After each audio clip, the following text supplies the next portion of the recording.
حضرت امام شافعی فرماتے کہ مجھے فقیروں کی دو باتوں نے بڑا نفع دیا ہے۔ پہلی بات یہ، الوقت سیف قاطع، وقت کاٹ دینے والی تلوار ہے۔ وقت کو تم کاٹو نہیں تو وقت تمہیں کاٹ دے، یا تم وقت پہ حاوی ہو جاؤ اور تمہاری مرضی سے گزرے وقت، تمہاری دسترس میں ہو وقت، اور یا پھر وقت تمہیں گزار دے۔ ایک ان دونوں میں سے ایک چیز ہو۔ اللہ کا شکر ہے اس وقت ہم وقت کو گزار رہے ہیں، چونکہ ہم قرآن مجید کا درس سننے اور سنانے میں مصروف۔ اگر ہم یہاں نہ ہوتے، کہیں بیٹھ کے تاش کھیل رہے ہوتے، تو وقت کی رفتار اور گھڑی کی رفتار کیا اس سے مختلف ہوتی؟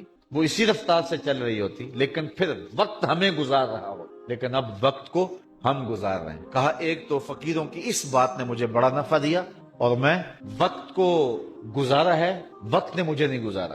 دوسری بات فقیروں کی جو میرے لیے بڑی نفع بخش ثابت ہوئی وہ یہ ہے کہ درویش کہتے ہیں، اللہ والے لوگ کہتے ہیں کہ اپنے آپ کو نیکی کے کام میں لگا دو ورنہ نفس تمہیں برائی کے کام میں لگا دے۔ آپ اپنے آپ کو کھینچ کے یہاں لے آئے نا، اگر نہ یہاں کھینچ کے لاتے اور نفس مجھے یا آپ کو کسی اور جگہ لے جاتا تو پھر ہمارا وقت کتنا برباد ہوتا۔ تو کہا تم کھینچ کے اپنے آپ کو نیکی کے کام پہ لگا دو ورنہ نفس جو ہے وہ تمہیں برائی کے کام پہ لگا دے۔ بلکہ صوفیاء کے ہاں تو اس بات کا خیال رکھا جاتا ہے کہ وقت کا زیادہ اچھا مصرف کیا ہے، بہتر سے بہتر کی تلاش میں۔ حضرت اویس کرنی رضی اللہ تعالیٰ عنہ حضور کی زیارت نہیں کر سکے، بوڑھی ماں تھی جن کی خدمت ان کو حضور کی زیارت سے روکے ہوئے تھی، بلکہ حضور اپنی قمیض کے بٹن کھول کے یمن کی طرف رخ کر کے لمبی لمبی سانسیں لیتے اور فرماتے ہیں مجھے یمن سے یار کی خوشبو آ رہی ہے۔ تو کسی نے کہا حضور وہ اتنا آپ اس سے پیار کرتے ہیں اور وہ ملنے بھی نہیں آیا آپ کو؟ کہا اس کی بوڑھی اور نابینا ماں ہے جس کی خدمت اسے میرے حضور آنے سے روکے، اور کوئی اویس بن عامر کو ملے اور میرا سلام کہے اور اس کو کہے کہ میری امت کی بخشش کی دعا کرے۔ معلوم ہوا جو ماں باپ کے خدمت گزار ہوتے ہیں ان کی دعائیں رد نہیں ہوتی۔ حضرت عمر اور حضرت علی المرتضی رضی اللہ تعالیٰ عنہ گئے دور فاروقی میں حضرت اویس کو ملنے کے لیے۔ خیر ملاقات ہو گئی تو جا کے حضور کا سلام دیا، بس اویس کی آنکھوں سے جھرنے پھوٹنے لگے، آنسو تڑپ گئے، بدن پہ کپ کپی، آنکھوں میں آنسو، اور بار بار پوچھتے تھے میرے رسول کے لبوں پہ میرا نام کیسے آیا تھا، کیسے حضور نے کہا تھا اویس کو میرا سلام دے۔ اللہ اکبر۔ کچھ دیر گفتگو ہوئی تو حضرت اویس کرنی نے ہاتھ آگے بڑھاتے ہوئے کہا اچھا پھر آپ نے بھی آخرت کی تیاری کرنی ہوگی، میں نے بھی آخرت کی تیاری کرنی ہے، حشر کے دن ملاقات ہوگی۔ تو دیکھیے کہ یہ لوگ وقت کے کتنے قدردان ہیں اور وقت کی اہمیت کو کتنا سمجھتے ہیں۔ جس قدر وقت کو فقیر لوگوں نے مینج کیا ہے دنیا کا کوئی شخص نہیں کر سکتا۔ یار 90 لاکھ لوگوں سے تو ہم ساری زندگی میں ملتے نہیں ہیں، اور غریب نواز نے 90 لاکھ کو کلمہ پڑھا دیا، تو کیسے وقت کو استعمال کیا؟ امام بخاری کو دیکھیں، امام غزالی کو دیکھیں، امام رازی کو دیکھیں، حضرت امام احمد بن حنبل کو دیکھیں، ان لوگوں کا کام دیکھیں، امام احمد رضا کو دیکھیں، 1600 کتابیں لکھ دینا کوئی تماشا لب بام تھوڑا ہے۔ تو کیسے انہوں نے وقت کو گزارا اور وقت کی اہمیت کو جانا، اور ہم ہیں کہ اپنا وقت ضائع کر رہے ہیں۔ چائے والے کھوکھے پہ بیٹھ کے تو وقت گزر گیا، اور حمام پہ بیٹھے تو وقت بیت گیا، گپ شپ شروع ہوئی تو بس اس پہ وقت لگ گیا۔ والذین هم عن اللغو موردون، وہ لغویات سے اعراض کرتے۔ آگے سورہ فرقان ہے اسی 18ویں پارے میں، وہاں فرمایا کہ جب وہ لغو سے گزرنے کی نوبت آ جائے تو عزت سے گزر جاتے، وہ باندر کا تماشا دیکھنے رک نہیں جاتے، ان کے مقاصد جلیل ہیں، ان کی زندگی کے بڑے مقاصد ہیں، وہ اپنی زندگی کو ان مقاصد کے حصول کے لیے لگا کے بیٹھے ہوئے ہیں، تو اب وہ اپنے وقت کو ضائع نہیں کرتے۔ تو کہا محبوب مجھے قسم تیرے زمانے کی، انسان خسارے میں۔ اب انسان تو خسارہ ماننے کو تیار نہیں ہے، وہ کہتا میں تو خسارے میں نہیں ہوں، میں تو ہواؤں کے دوش پہ اڑتا ہوں، میں تو کائنات کو نقشچیر بنایا ہوا ہے، زمانہ میرا باج گزار ہے، ستاروں پہ کمندے میں ڈال چکا ہوں، میں اپنی زندگی کو آسائشوں سے بھر لیا ہوا ہے، کہاں وہ گھاس پھوس کے جھونپڑے اور کہاں عالی نصب کوٹھیاں، کہاں کھانے کے لیے نان شبینہ بھی میسر نہیں تھا، اور کہاں اتنے کھانے کہ انتخاب مشکل ہو جاتا ہے، کہاں پیوند لگے ہوئے کپڑے اور کہاں اتنے لباس ہیں کہ بدلنے کی باری نہیں آتی ہے۔ تو میں تو خسارے میں نہیں ہوں، میں تو ہواؤں کے دوش پہ اڑتا ہوں، میں تو سمندر کی تہوں میں اتر جاتا ہوں، میں تو پوری دنیا کو گلوبل ولیج بنا لیا ہوا ہے، میں تو کائنات کا سارا حسن کشید کر لیا ہے، میں تو خسارے میں نہیں ہوں۔ اللہ کہتا ہے محبوب مجھے قسم تیرے زمانے کی، یہ خسارے میں ہے، یہ خسارہ ماننے کو تیار نہیں، اور اللہ کہتا ہے محبوب مجھے تیرے زمانے کی قسم یہ خسارے میں۔ تو امام رازی فرماتے ہیں آپ فرماتے ہیں جو خسارہ ہے یہ انسانیت کا ہے. اگر یہ ہواؤں کے دوش پہ اڑتا ہے تو یہ انسان کا کمال نہیں ہے. یہ تو چڑیا بھی اڑتی ہے, یہ تو مکھی بھی اڑتی ہے. اگر یہ پانی میں تیرتا ہے تو یہ تو مچھلی بھی تیرتی ہے. اگر اس نے آسائشیں اور سہولتیں اپنے لیے تلاش کر لی ہیں تو وہ تو دوسری مخلوقات کو بھی حاصل ہے. تو انسان کا خسارہ ہے, انسان کا. یہ جو عروج جس کی یہ کہانی سنا رہے یہ حیوانیت کا عروج ہے. اس کی انسانیت کہاں گئی؟ ہواؤں کے دوش پہ تو اڑتا ہے لیکن من کی دنیا سے تو ناآشنا ہے. یہ ستاروں پہ کمندے تو ڈال رہا ہے, ہمسائے کی تو خبر نہیں سے کو. یہ دنیا کے اوپر بڑا باخبر شخص ہے لیکن اسے جو ہے وہ اپنے من کی خبر بھی نہیں ہے. ہمارا نرم رو قاصد پیام زندگی لایا, خبر دیتی تھی جن کو بجلیاں وہ بے خبر نکلے.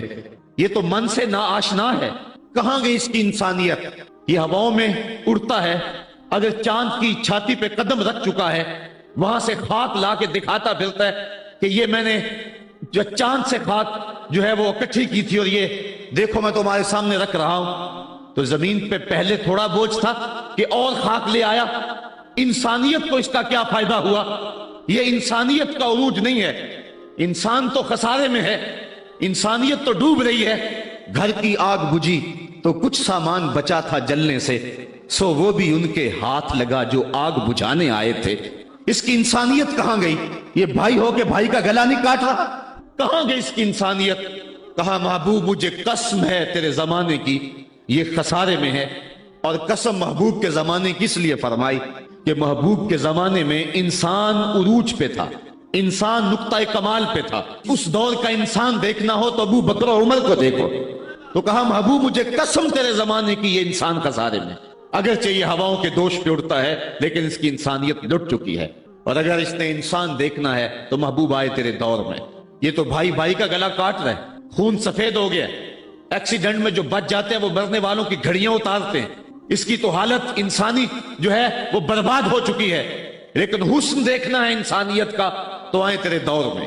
جب ایک شخص زخموں سے چور تڑپ رہا ہے اور کہتا ہے العطش, ہائے مجھے پیاس لگی ہے. ایک بندہ کہیں سے پانی کا پیالہ لیے اس کی پیاس بجھانے کے لیے آگے بڑھتا ہے اور اس کو پانی دیتا ہے اور وہ بھی ہونٹوں تک لے آتا ہے کہ دوسری طرف سے آواز آتی ہے العطش. تو یہ پیالہ اسی وقت پیچھے کر دیتا ہے اور کہتا ہے میرے بھائی کو شاید زیادہ پیاس لگی ہے, پہلے اسے دے دو مجھے بعد میں دینا. اور یہ جب اس کے پاس جاتا ہے اور وہ پانی پینے لگتا ہے تو تیسری جگہ سے آواز آتی ہے. یہ اسے پانی دیتا ہے تو چوتھی جگہ سے آواز آتی ہے. حتیٰ کہ 7 اشخاص کے پاس پانی لے کے جاتا ہے اور ہر ایک آگے ترجیح دیتا ہے. اور جب وہ 7ویں شخص کے پاس پہنچتا ہے تو پہلے کے کرانے کی آواز بڑھ جاتی ہے. یہ کہتا ہے پیچھے بھاگ, پہلے اسے پانی دے. اور جب یہ پلٹ کے آتا ہے تو اس کی روح پرواز کر جاتی ہے. پھر دوسرے کے پاس جاتا ہے تو اس کی روح پرواز کر جاتی ہے. پانی کا ایک پیالہ اور 7 آدمی زندگی اور موت کی کشمکش میں, نزا کا عالم, اور ایک دوسرے کو ترجیح دے رہے ہیں. کہا یہ تھا حسن انسانیت کا. محبوب جو تیرے زمانے میں تھا, مجھے قسم تیرے زمانے کی یہ انسان خسارے میں ہے. اگر خسارے سے بچنا ہے تو دامن محمد کا تھامنا ہوگا. الا الذین آمنوا کا بیان اس پہ گواہی دے رہا ہے. تو یہ انسان کا خسارہ ہے, انسانیت کا خسارہ ہے. شیخ زادہ نے بیضاوی کے حاشیے میں ایک اور خسارے کا پہلو بیان کیا حضرت علی المرتضی رضی اللہ تعالی عنہ سے. آپ فرماتے ہیں خسارہ یہ ہے, یہ انسان کی جو سانسیں ہیں, ہم لمحہ لمحہ سمجھتے ہیں کہ ہم بڑے ہو رہے ہیں لیکن ہم موت کے قریب ہو رہے ہیں. یہ سانسیں موت کی طرف بڑھنے والے قدم ہیں. تو یہ ہے انسان کا خسارہ جو اپنی سانسوں کے ذریعے کر رہا ہے. امام راضی لکھتے ہیں کہ ایک شخص پھٹے پہ رکھ کے برف بیچ رہا تھا اور ایک بزرگ کہتے ہیں کہ مجھے ان الانسان لفی خسر کا ترجمہ سمجھ میں نہیں آتا. جب اللہ کرم نوازی فرمانے لگے تو پھر ہدایت کے سامان اس کے لیے بنتے چلے جاتے ہیں, اور جب کسی کی بہتری کا اللہ ارادہ نہ کرے تو اسے قرآن سے بھی ہدایت نہیں ملتی ہے. تو وہ کہتے ہیں میں گیا بازار میں, سمرقند کا بازار تھا, وہاں ایک آدمی پھٹے پہ رکھ کے برف بیچ رہا تھا اور آواز کیا لگا رہا تھا, توجہ چاہوں گا, کہہ رہا تھا ارحمو من یذوب راس مالہ, اور میرے پہ رحم کرو, مجھ سے برف لے لو. اگر تم نے برف خریدنے میں دیر کر دی تو میں کمائی کیا کرنی ہے, جو میں نے پیسے لگائے ہیں وہ بھی میرے لٹ جائیں گے, میرا راس المال بھی برباد ہو جائے گا. کیونکہ برف ایسا سودا ہے کہ اگر گاہک وقت پہ نہ پہنچے تو نقصان ہو جاتا ہے. کوئی اور چیز ہے, آج نہیں بکی تو کل بیچ لیں گے, کل نہیں تو پرسوں بیچ لیں گے, لیکن برف کا اگر گاہک وقت پہ نہ آیا تو کمائی کیا کرنی ہے, راس المال بھی لٹ جائے گا. تو وہ جانے والوں کو کہہ رہا تھا ارحمو من یذوب راس مالہ، او میرے پہ رحم کرو، مجھ سے برف لے لو، اگر تم نے دیر کر دی تو میرا اثاثہ بھی لٹ جائے گا، میرا راس المال بھی برباد ہو جائے گا۔ تو وہ بزرگ فرماتے ہیں جب اس نے یہ بات کہی تو مجھے ان الانسان لفی خسر کا ترجمہ سمجھ میں آ گیا۔ میں نے کہا کہ ہم بھی اپنے سانسوں کی برف کو پگھلا رہے ہیں، اور قطرہ قطرہ جس طرح برف پگھلتی ہے، سانس سانس کر کے زندگی پگھل رہی ہے۔ اگر جلدی جلدی ان سانسوں کے بدلے میں نیکیاں لے لیتے ہیں تو یہ زندگی بچ جائے گی، ورنہ یہ زندگی برف کی طرح پگھل رہی ہے۔ ان الانسان لفی خسر، انسان خسارے کا سودا کر رہا ہے، لمحہ لمحہ موت کے قریب ہو رہا ہے، یہ سمجھ رہا ہے میں بڑا ہو رہا ہوں لیکن یہ چھوٹا ہو رہا ہے۔ جب گنتی الٹی شروع ہو جائے تو کام جلدی زیرو پر آ جاتا ہے، کسی کی 60 سے، کسی کی 70 سے، کسی کی 100 سے گنتی الٹی شروع ہے، اور لمحہ لمحہ ہم موت کی طرف بڑھ رہے ہیں۔ یہ انسانیت کا خسارہ ہے۔ ایک مفسر ہوا تبا تبائی ہے، تو ویسے ڈاماڈول لیکن بات بڑی پتے کی لکھ گیا۔ وہ کہتا ہے خسارے کا ایک اور پہلو بھی ہے، اور اس پہ میں آپ کی تھوڑی سی توجہ بھی چاہوں گا۔ وہ کہتا ہے خسارہ یہ ہے کہ اللہ نے ایک شے کو ایک حسن دیا ہے تو دوسرے حسن سے اسے محروم رکھا ہے، تو وہ شے کہتی ہے کہ میں خسارے میں۔ اس کی مثال وہ کہتا ہے یہ پھول ہیں، ان میں خوشبو ہے لیکن روشنی نہیں ہے، اندھیرے میں آپ ان سے چراغاں نہیں کر سکتے، تو پھول کہیں گے ہم خسارے میں، ہمارے میں خوشبو تو ہے لیکن روشنی نہیں۔ چاند میں روشنی ہے لیکن اس میں خوشبو نہیں ہے، تو چاند کہتا ہے میں خسارے میں، کہ میرے میں روشنی تو بڑی ہے، میرے دم سے کائنات میں اجالے تو پھیل جاتے لیکن خوشبو نہیں ہے، میں خسارے میں۔ ایک بچہ کہتا ہے میرے میں بچپنے کی معصومیت تو ہے لیکن جوانی کا بانکپن نہیں ہے، لہذا میں خسارے میں۔ ایک جوان کہتا ہے میرے میں جوانی کا حسن تو ہے لیکن بڑھاپے کا تجربہ نہیں، لہذا میں خسارے میں۔ اور ایک بوڑھا کہتا ہے کہ میرے میں بڑھاپے کا تجربہ تو ہے لیکن اب بچپنے کی وہ معصومیت کا، وہ کاغذ کی کشتی، وہ بارش کا پانی۔ اور اقبال کہتا ہے، آپ کے شہر اقبال میں آیا ہوں، وہ کہتا ہے کہ جنبش زنجیر در سے لطف آتا تھا مجھے، وہ کنڈی بھی ہلتی تھی تو اس سے بھی لطف آ جاتا تھا، آج تو نغمے بھی نہیں نہ بہلاتے، لیکن اس بچپن میں کنڈی کے ہلنے سے بھی لطف آ جاتا تھا تو غم بھول جایا کرتے تھے۔ وہ کیا کسی نے کہا تھا کہ اپنے جل جانے کا بھی احساس نہیں تھا، جلتے ہوئے شعلوں کو چھیڑا کرتے تھے، اب تو ایک آنسو بھی رسوا کر جاتا ہے، بچپن میں جی بھر کے رویا کرتے تھے، اب تو وہ رونے کا حسن بھی نہیں نہ رہا۔ تو کہا کہ میرے پاس بڑھاپے کا تجربہ تو ہے لیکن بچپنے کی معصومیت نہیں ہے، لہٰذا میں خسارے میں ہوں۔ ایک شب زندہ دار کہتا ہے کہ میرے پاس سحری کے آنسو تو ہیں لیکن علم کا بانکپن نہیں ہے، اور ایک عالم کہتا ہے کہ میرے پاس علم کے کمال تو ہیں لیکن تہجد کے سجدے نہیں ہیں، لہٰذا میں خسارے میں ہوں۔ بلبل کہتی ہے میرے لہجے میں تو حسن ہے لیکن میرے بازوؤں میں طاقت نہیں ہے، لہٰذا میں خسارے میں ہوں۔ شیر کہتا ہے میرے بازوؤں میں تو طاقت ہے لیکن میرے پر نہیں ہے کہ میں اڑ سکوں، لہٰذا میں خسارے میں ہوں۔ کوئل کہتی ہے میرے لہجے میں تو جادو ہے لیکن رنگ میرا کالا ہے، لہٰذا میں خسارے میں ہوں۔ مور کہتا ہے میرے پروں میں تو حسن ہے لیکن میرے پاؤں بدصورت ہیں، لہٰذا میں خسارے میں ہوں۔ تو وہ کہتا ہے کہ کائنات کی ہر شے کسی نہ کسی طرح خسارے میں ہے، لیکن پھر کہتا ہے اگر تمہیں شوق ہو کہ ایک ذات ایسی بھی دیکھے جس میں خسارہ نہ ہو تو آؤ مدینے کی گلی میں آ جاؤ۔ حسن کی ساری شوخیاں، جمال کے سارے کریمے اور حسن کا سارا بھاگپن اگر ایک ذات میں دیکھنے کا شوق آ جائے، حسن یوسف دم عیسیٰ ید بیضا داری، ہما دارند آنچے خوباں تو تنہا داری۔ کائنات حسن جب پھیلی تو لا محدود تھی اور جب سمٹی تو تیرا نام بن کے رہ گیا۔ اگر یہ شوق ہو کہ کائنات کے سارے حسن ایک پیکر میں دیکھیں تو کہا اس کے لیے میں نے ایک محمد ہی بنا دیا ہے۔ سارے حسن ایک پیکر میں آپ کو ملیں گے، سارے کمال اور سارے جمال اور سارے عروج اور ساری عزتیں اور سارے مراتب آپ کو ایک ذات میں جمع ملیں گے، اور محمد ہوتا ہی وہ ہے جو مجمع کمالات ہو۔ تو کہا کہ یہ ہے ایک خسارے کا پہلو، اور کائنات میں ایک ہی شخص ہے جو خسارے سے بچا ہوا ہے۔ اب جو اس ذات سے وابستہ ہوگا وہ بھی خسارے سے بچ جائے گا۔ الا الذین آمنوا، جس کے ہاتھ میں یہ دامن ہوگا وہ خسارے سے بچ جائے گا، ورنہ خسارے سے کوئی بچ نہیں سکتا۔ نہ دولت بچا سکتی ہے، نہ اقتدار کی بچھی ہوئی مسندیں خسارے سے بچا سکتی ہیں، نہ کوئی اور انسان کو دنیاوی کمال خسارے سے بچا سکتا ہے۔ اگر خسارے سے بچنا ہے تو ہاتھوں میں دامن مصطفیٰ لینا ہوگا۔ وہ کبھی آپ نے دیکھا ہوگا اب تو وہ دور بدل گیا ہے. وہ چکی ہوتی تھی جس میں وہ گندم پیستے ہیں مختلف چیزیں, تو اس کے دو پتھر ہوتے ہیں, ایک نیچے والا ساکن, اوپر والا متحرک, تو درمیان میں اس کے ایک کلی ہوتی ہے جس کے ارد گرد اس کو گھماتے ہیں. تو وہ جو دانے ہیں وہ درمیان خالی جگہ میں ڈالتے ہیں, اس کو گالا کہتے ہیں, اس میں ڈالتے ہیں اور پھر اس چکی کو گھماتے ہیں. تو جو دانے اس مرکز سے, اس کلی سے ہٹ جاتے ہیں وہ پس جاتے ہیں, اور جو اس کلی سے لگ کے رہتے ہیں وہ بچ جاتے ہیں. کہا محبوب مجھے قسم تیرے زمانے کی, انسان خسارے میں ہے, الا الذین آمنوا, بچے گا وہ جو تیرے دامن سے لپٹ جائے گا. اور یہ میں مفہوم ایمان کا جو آپ کے سامنے دامن مصطفیٰ سے تمسک اختیار کرنا, یہ میری جذباتیت کا کمال نہیں, حقیقت ہی یہ ہے. علامہ سعد الدین تفتازانی علیہ رحمہ شرح قائد میں لکھتے ہیں کہ ایمان ہے کیا.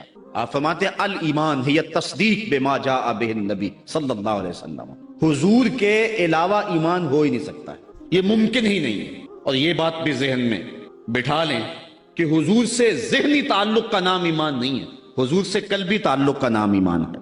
اور یہ میرے مسلک کی پہچان ہے, صرف ذہنی تعلق کا نام ایمان نہیں ہے, قلبی تعلق کا نام ایمان ہے. اس کو مزید سہل کروں تو حضور کو نبی جاننے کا نام ایمان نہیں ہے, نبی ماننے کا نام ایمان ہے. ورنہ کتنے لوگ تھے جانتے تھے لیکن ایمان نہ لائے.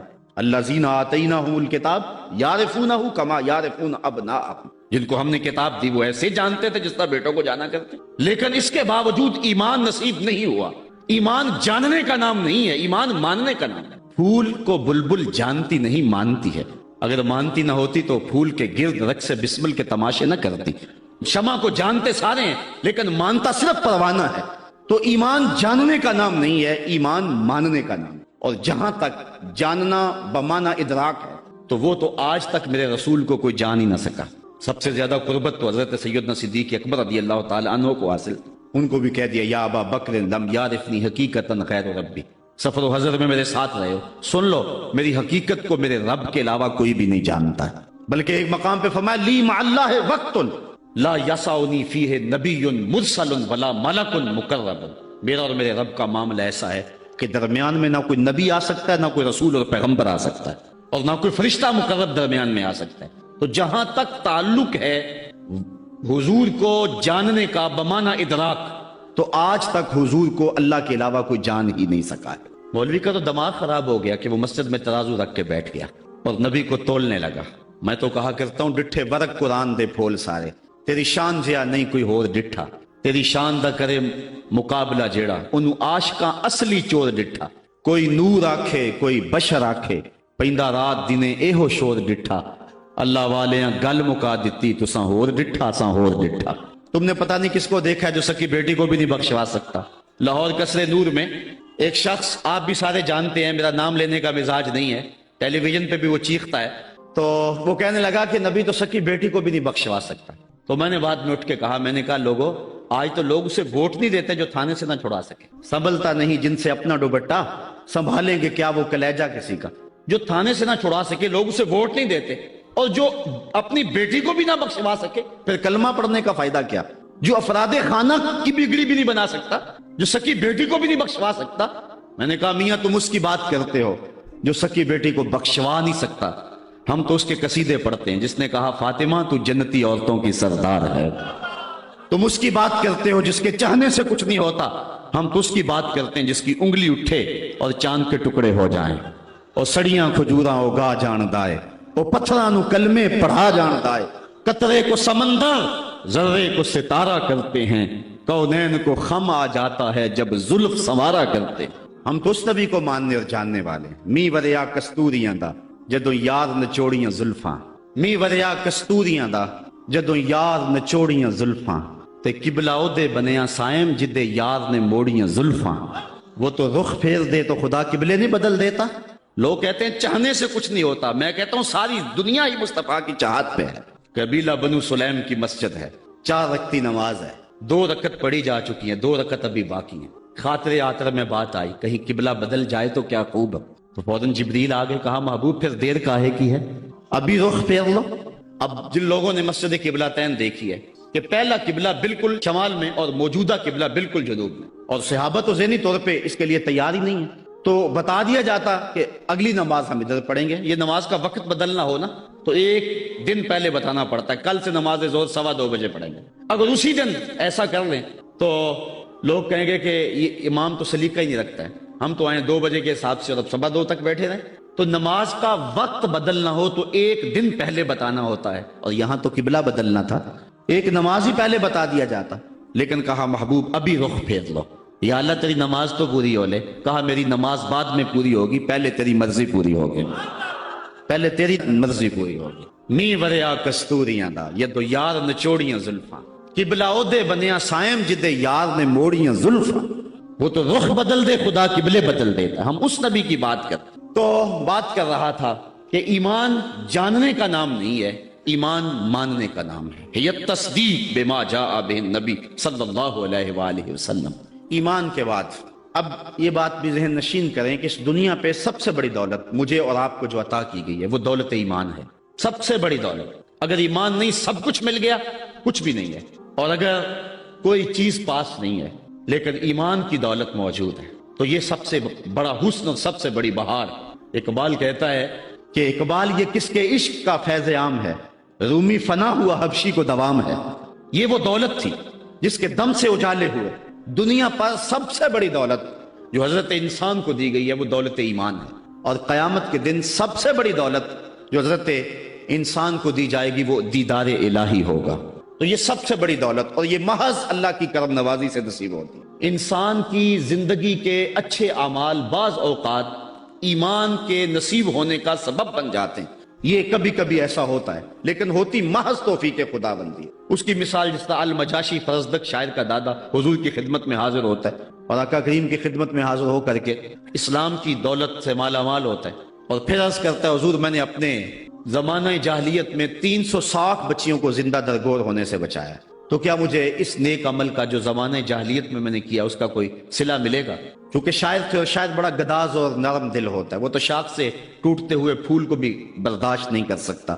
وہ کیا کہا تھا اقبال نے، دل نہیں شاعر کا ہے کیفیتوں کی رست خیز، کیا خبر تم کو درون سینہ کیا رکھتا ہوں میں، سچ اگر پوچھے تو افلا سے تخیل ہے وفا، دل میں ہر لہجہ نیا محشر بپا رکھتا ہوں میں، در غمے دیگر بسوزو دیگر آرا ہم بسوز، گفت بت روشن حدیث گر توانی دار ہوش، کہہ گئے ہیں شاعری جزویست از پیغمبری، ہاں سنا دے پڑھ کے ان کو پیغام سروش۔ امیر منائی نے غالباً کہا تھا کہ خنجر چلے ہم پہ، خنجر چلے کسی پہ ہم، اور تڑپے جو ہم امیر تو درد سارے جہاں کے ہمارے جگر میں۔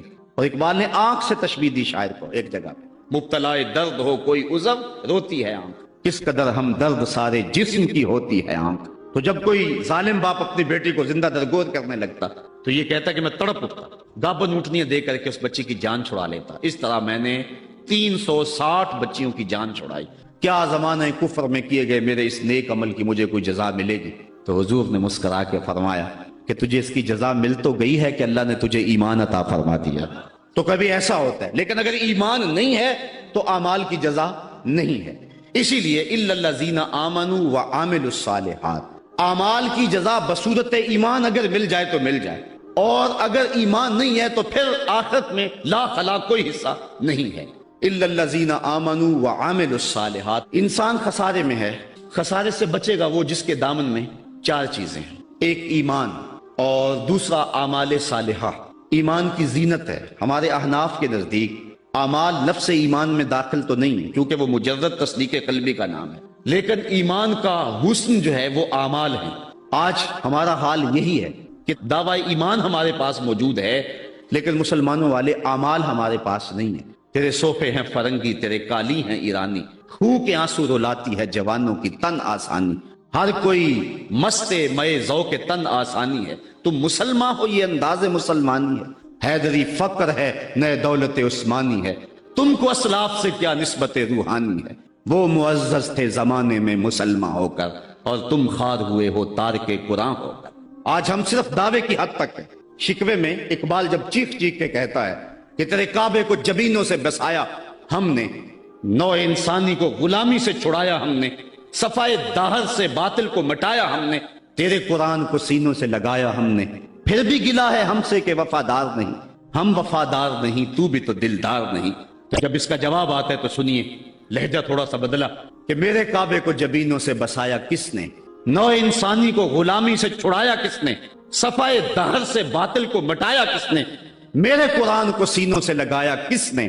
تھے تو آباب تمہارے ہی مگر تم کیا ہو؟ ہاتھ پہ ہاتھ درے منتظر فردا ہو۔ ذرا کبھی اپنے اندر جھانک کر کے دیکھا کہ ہم ہیں کہاں اور کس جگہ پہ کھڑے ہوئے ہیں؟ آج ہم مسلمان ہونے کی بات کرتے ہیں، لیکن کبھی دیکھیں کہ ہمارے عمل کی پوزیشن اور حالت کیا ہے؟ آج ہم کس جگہ پہ کھڑے ہوئے ہیں؟ لالو لکشمن پرساد نے ایک کتاب لکھی عرب کا چاند، اور یہ ایک ہندو رائٹر ہے، اور اس میں اس نے حضور کی سیرت اتنے خوبصورت اور دل فریب پیرائے میں بیان کی کہ گویا سطروں کے اندر چراغ ہی رکھ دیے ہیں۔ تو کسی نے سوامی لکشمن پرساد سے پوچھا کہ تو نے مسلمانوں کے نبی پر اتنی خوبصورت سیرت کی کتاب لکھی ہے، تو حضور کا غلام کیوں نہیں بن جاتا؟ تو جو اس نے جواب دیا، اگر ہم اس پہ تھوڑا سا تفکر کریں تو وہ ہماری آنکھیں کھول دینے کے لیے کافی ہے، لیکن اگر ہم اس پہ غور نہ کریں تو وہ ایک گاڑی ہمارے روڈ پہ چلتی ہے، اس کے پیچھے لکھا ہوا ہے عقل نہ ہو تو موجہ ہی موجہ۔ بات یہ ہے، بات سوچنے والوں کے لیے ہوتی ہے۔ تو سوامی نے جواب دیا تھا کہ جب میں نے حضور کی سیرت لکھنے کے لیے امہات کتب سیر کو پڑھا تو یہ جذبہ میرے سینے میں بھی گڑائیاں لینے لگا کہ میں اس نبی کا غلام کیوں نہیں بن جاتا۔ لیکن جب میں مسلمانوں کے کردار کو دیکھتا ہوں تو میں کہتا ہوں میں ہندو ہی ٹھیک ہوں۔ ہمارا کردار لوگوں کے ایمان کے راستے میں رکاوٹ بنا ہوا، اور ایک زمانہ تھا کہ ہماری میتیں بھی ایمان دیا کرتی تھی۔ امام محمد کا جب جنازہ اٹھا تو پورا بصرہ امڑ آیا، یہودی عیسائی کہنے لگے مسلمانوں کا امام